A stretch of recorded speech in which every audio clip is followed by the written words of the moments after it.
What happened at God's Blessings matters because one day you may have to find an assisted living facility for a loved one.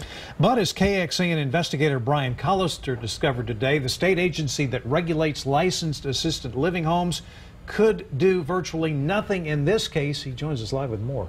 Robert and Chan, I've learned that state investigators got 5 complaints about this illegal assisted living home starting back on April 24th.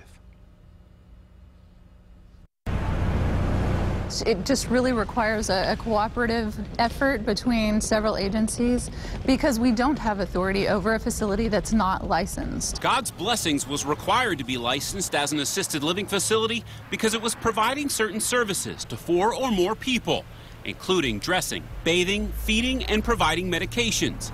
Because it was not licensed, all the Department of Aging and Disability Services could do was refer the case to the Attorney General's office for action to close it down. We work very closely with other agencies when we find a situation like this with a facility that should be licensed. It's absolutely awful. It's horrendous. If they do not have the oversight capability to shut it down the minute they walk in there, then we need to get legislation to permit that. Susan Payne is an advocate for the large number of handicapped who live in assisted living facilities.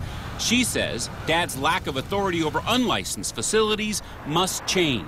If a police officer walks up to your car and it's full of marijuana, does he have to wait a week to do something? If it's illegal, then the law enforcement should be able to be called and it's shut down immediately and the people transported. DADS says the issue to give them more authority has come up in past legislative sessions, but failed. So for now, it must rely on others to shut down places like this. Now, that's something that I think we would have to talk more about with not only the agencies here, but also the legislature. Right now, I think we have a really great working relationship with the AG's office and with Adult Protective Services and those other agencies. Now, I asked DADS what action it took after the initial complaints last April, but we've yet to get an answer. We'll be back with an update as soon as we get one. All right, Brian, thank you very much. And in the last year, the Department of Aging and Disability Services has received 249 calls about possible unlicensed assisted living facilities.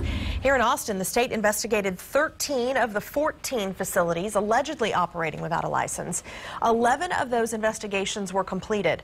None of the facilities were in violation, mostly because they had less than 4 beds or they were not providing services.